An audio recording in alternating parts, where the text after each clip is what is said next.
Demi masa depan, seorang wanita rela meninggalkan kampung dan bekerja ribuan kilometer dari rumah.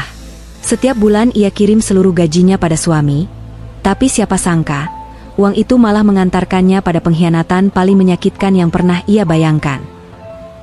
Assalamualaikum warahmatullahi wabarakatuh. Halo pemirsa setia teman cerita, semoga kalian semua selalu diberikan kesehatan, rezeki yang halal, dan sukses selalu. Amin ya robbal alamin. Sebelum kita mulai, jangan lupa klik tombol like, subscribe, dan nyalakan lonceng notifikasi ya.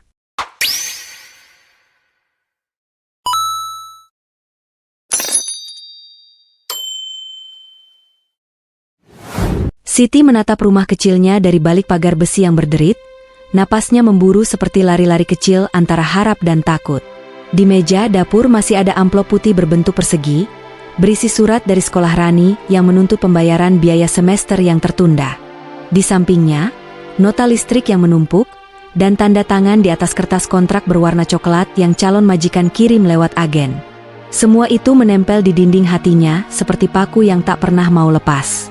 Ia ingat saat pertama kali bertemu Jono, lelaki yang sekarang duduk di ruang tamu, memegang secangkir kopi pahit sambil tersenyum sebagai suami yang setia.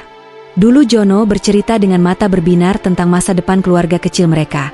Rumah yang lebih layak, baju seragam yang tak lagi berlapis-lapis tambalan, dan sekolah bagus untuk Rani. Tapi kenyataan memelas. Hasil panen gagal 2 musim, motor rusak, dan pekerjaan serabutan Jono tak pernah menutup lubang kebutuhan. Rani yang dulu riang sekarang sering merengek meminta pulpen baru, sepatu yang tak lagi merekat, dan Siti, dengan hati yang kerap runtuh, memilih menekan rasa malu demi harga pendidikan anaknya. Malam sebelum keberangkatan terasa panjang seperti sungai malam yang tak berujung. Siti duduk di ujung tempat tidur, tangannya membelai kepala Rani yang masih kecil, dan ia berbisik, "Ibu pergi sebentar, nak. Ibu pulang nanti bawa banyak rezeki, biar kamu sekolah tanpa khawatir." Kata-katanya dipenuhi janji, tapi suaranya bergetar. Rani membalas dengan pelukan yang sederhana namun kuat, seakan menyimpan seluruh dunia dalam pelukan mungil itu. Jono duduk di kursi, mencoba menegakkan bahu sebagai penopang. "Kamu harus kuat di sana. Aku akan urus di sini," katanya. Suaranya tegas namun ada senyum yang dipaksakan. Siti ingin menelan kalimat itu agar tak terbukti kosong. Di kantor agen, berkas-berkasnya diserahkan. Paspor, hasil medical check-up, kontrak pekerjaan ditandatangani setelah berulang-ulang dibaca. Agen bilang semua aman, majikan ramah, gaji menjanjikan. Siti menandatangani kontrak seperti menandatangani takdirnya sendiri. Di ruang tunggu bandara, ada ibu-ibu lain yang juga bercampur antara harap dan cemas. Mereka saling bercerita kecil, memberi nasihat, menukarkan nomor telepon seperti benih penghiburan. Siti menatap papan keberangkatan, hatinya seperti melompat-lompat tak tentu. Perpisahan di terminal terjadi dalam hening yang padat. Tetangga datang, kepala kampung menyelipkan sekeranjang makanan, dan Rani menatap ibunya dengan mata yang besar dan polos. Siti menunduk, menutup wajahnya sampai genset motor tetangga terdengar samar, menahan tangis agar tetap tegar. Saat melambaikan tangan, ia berkata keras agar suara harinya terekam dalam memori Rani. "Ingat, nak, ibu bekerja untuk masa depanmu. Jangan pernah malu atas apa yang ibu lakukan." Rani mengangguk. Namun di balik itu ada pertanyaan yang tak diucapkan. Apakah ayah akan benar-benar menjaga rumah seperti janji? Hari-hari pertama di negeri orang tidak seperti brosur agen. Hitam putih kenyataan. Pekerjaan berat, jam kerja panjang, tidur terpotong-potong. Majikan tak selalu ramah. Rindu menggigit tajam setiap kali Siti menyentuh foto Rani di saku baju. Namun Siti tak menyerah. Setiap tetes keringat diubah menjadi doa, setiap malu ditelan menjadi keberanian. Ia bangun subuh, membersihkan rumah majikan, memasak, menjemur pakaian dengan tangan yang tetap halus karena kerinduan, bukan karena keangkuhan. Gajian pertama datang seperti hadiah surgawi. Saat ada waktu luang, Siti menulis pesan singkat, "Gajian sudah masuk, tolong pakai untuk kebutuhan Rani ya." Jono membalas dengan emotikon hati dan kata-kata manis, "Istriku paling baik, terima kasih sudah berjuang." Pesan itu menenangkannya. Mengirim uang lewat aplikasi jadi ritual yang membuat Siti merasa dekat, walau jarak memisah. Ia memeriksa transaksi berkali-kali, mencetak bukti transfer di buku catatannya yang mulai menipis. Ada kebanggaan yang sederhana. Rumah mereka, setidaknya, sekarang tak lagi semalam-malam gelap karena tak mampu menyalakan lampu. Bulan-bulan berlalu. Siti mengirim hampir seluruh penghasilannya.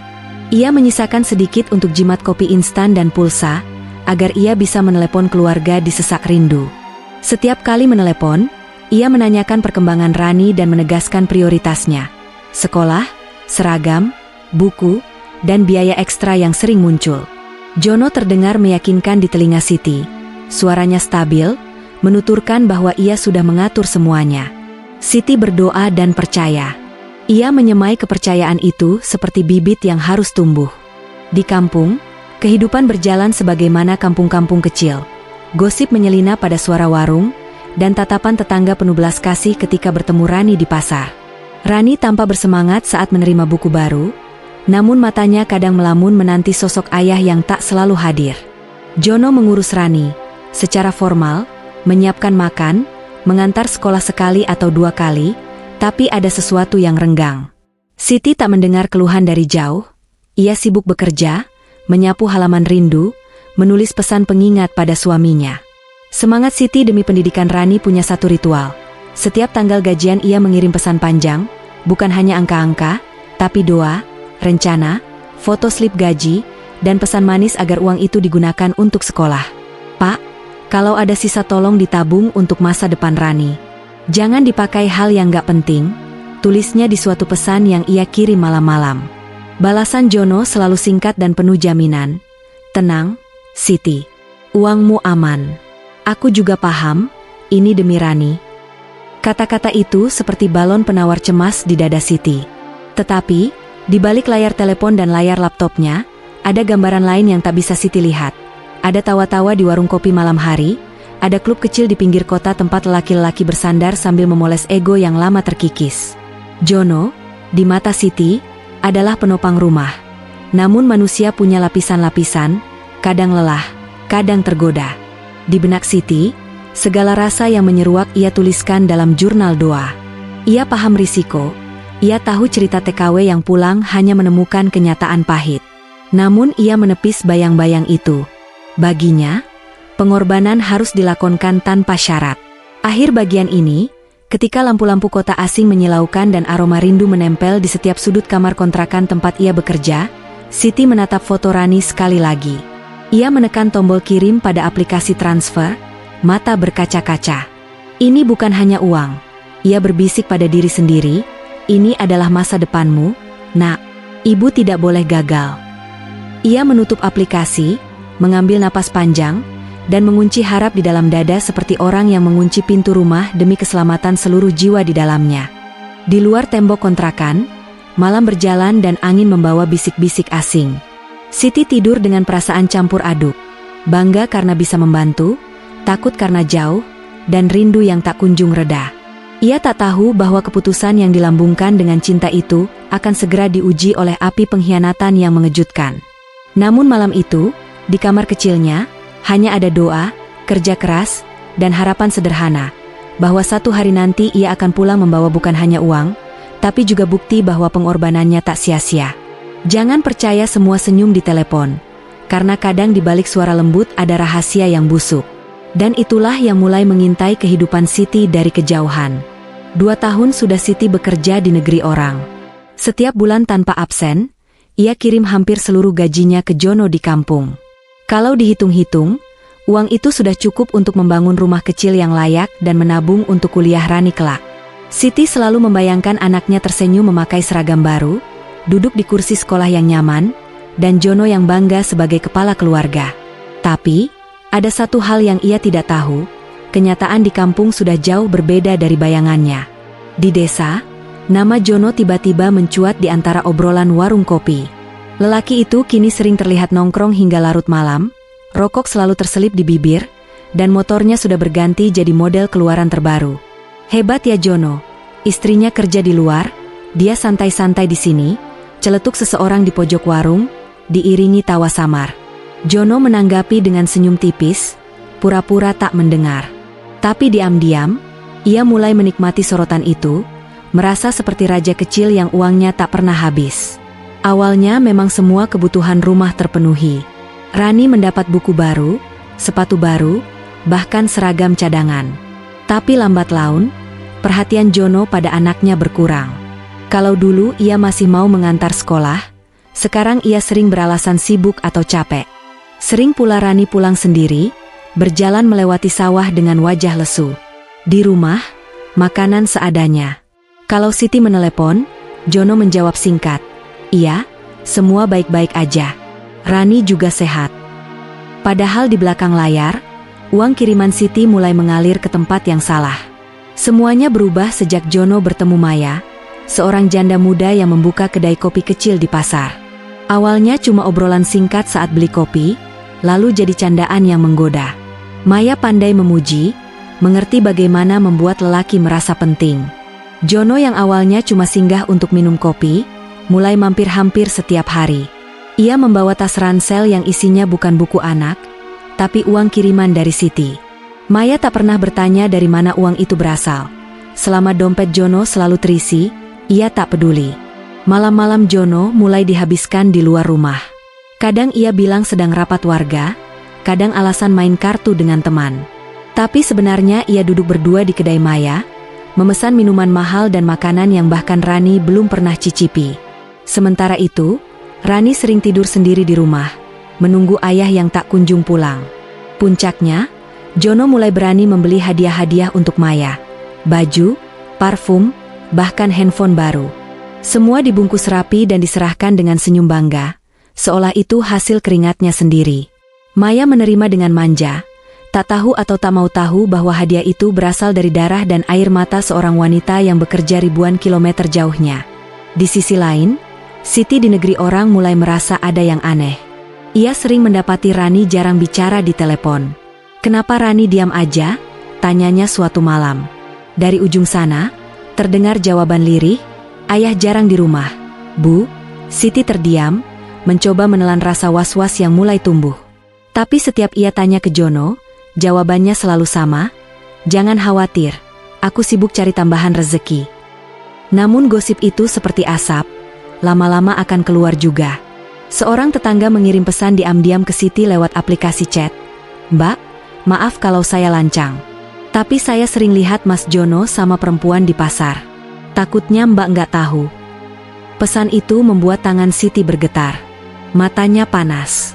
Tapi ia menahan diri, mencoba mengumpulkan bukti sebelum menuduh. Di kamar kontrakan, Siti duduk memandangi slip gaji yang baru saja ia terima. Ia tahu seharusnya langsung mentransfer seperti biasa, tapi kali ini ia ragu. Apa uang ini benar dipakai untuk Rani? Atau justru untuk perempuan itu? Pikirnya. Ia menulis pesan singkat, "Pak, bulan ini uangnya aku kirim separuh dulu ya. Sisanya nanti kalau sudah ada kebutuhan sekolah Rani." Jawaban Jono datang cepat. "Loh, kok separuh? Kan banyak kebutuhan di rumah." Siti menatap layar ponselnya lama, hati kecilnya mulai berbisik. Ada yang tidak beres. Yang Siti belum tahu, malam itu Jono duduk di kedai Maya, mengeluh karena kiriman bulan ini lebih sedikit. Maya pura-pura prihatin, tapi dalam hati kecewa karena rencana belanja mereka terancam batal. Dan disitulah bibit perselingkuhan itu mulai tumbuh lebih liar, di atas uang keringat seorang istri yang hanya tahu bekerja, percaya, dan mencintai. Kadang, kebohongan itu seperti kain tipis. Di awal mungkin bisa menutup rapat, tapi semakin lama, semakin banyak sobekan kecil yang membuat semua terbuka. Dan Jono sudah mulai merasakan jahitan dustanya lepas satu persatu. Beberapa bulan terakhir, wajah Rani terlihat semakin pucat. Nilai sekolahnya menurun drastis. Guru wali kelas bahkan mengirim surat panggilan untuk membicarakan kelakuan Rani yang sering melamun di kelas. Tapi surat itu tidak pernah sampai ke Siti, karena Jono menyimpannya rapat-rapat di laci lemari, di bawah tumpukan baju yang jarang dipakai. Baginya, selama Siti di luar negeri tidak tahu, masalah akan tetap aman. Sementara itu, uang kiriman Siti yang seharusnya jadi tabungan mulai terkuras habis. Motor baru Jono sering dibawa keliling kota, membonceng Maya ke tempat-tempat yang bahkan ia tak pernah bawa Siti dulu. Makan di restoran, sewa kamar hotel kecil di pinggiran kota, dan hadiah-hadiah yang semakin mahal. Maya menjadi candu, bukan hanya tubuhnya, tapi juga cara ia membuat Jono merasa diinginkan. Namun, dunia tidak pernah benar-benar sepi dari saksi. Ada tetangga yang diam-diam memotret Jono sedang bermesraan dengan Maya di pasar.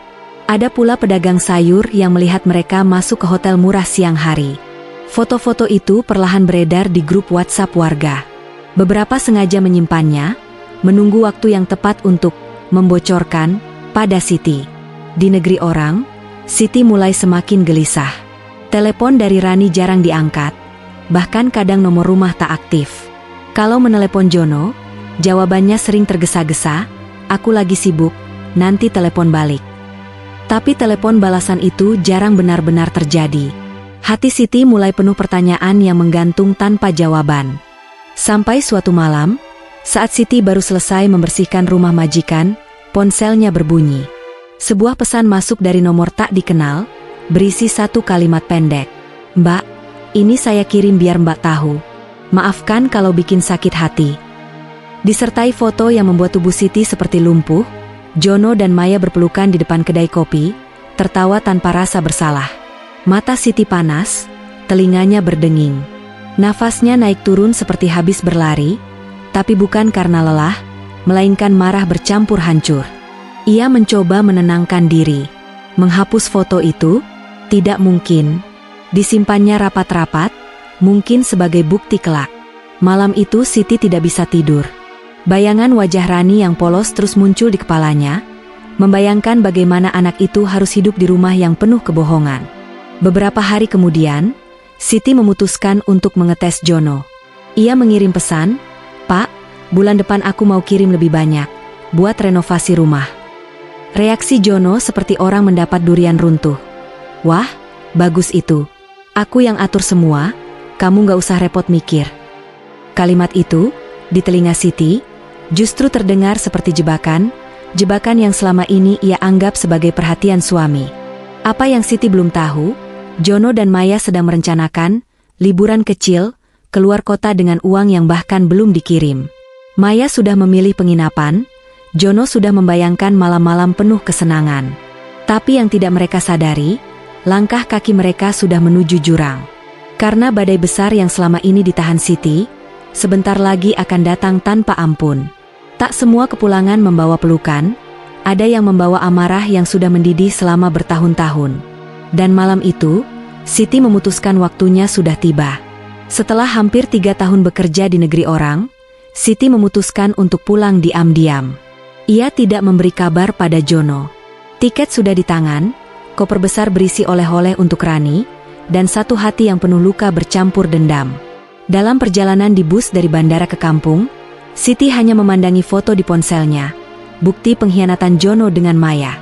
Jemarinya menggenggam ponsel itu begitu kuat, seakan bisa menghancurkan layar. Malam mulai turun ketika Siti tiba di depan rumah. Lampu teras mati, pintu terkunci. Tapi suara musik samar terdengar dari kejauhan, bukan dari rumahnya, melainkan dari sebuah kafe kecil di pinggir jalan dekat pasar. Siti tahu, itu tempat Jono sering nongkrong. Dengan langkah cepat, ia titipkan kopernya di rumah tetangga, lalu bergegas menuju sumber suara. Dan di sanalah ia melihatnya. Dari kejauhan, Jono duduk di meja sudut, tertawa lebar sambil memegang tangan Maya. Gelas minuman berjejer di meja, uang berserakan seolah tak berarti. Dunia Siti seketika runtuh.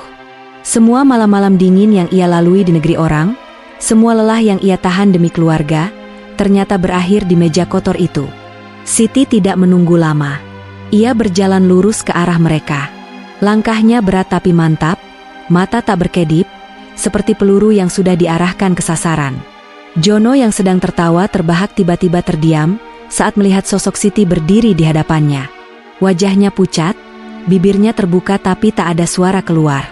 Maya yang duduk di sebelahnya ikut kaget, segera melepaskan tangannya dari genggaman Jono. "Ini uang siapa yang kamu habiskan, Jo?" Suara Siti tegas, tajam, dan dingin. Semua orang di kafe menoleh.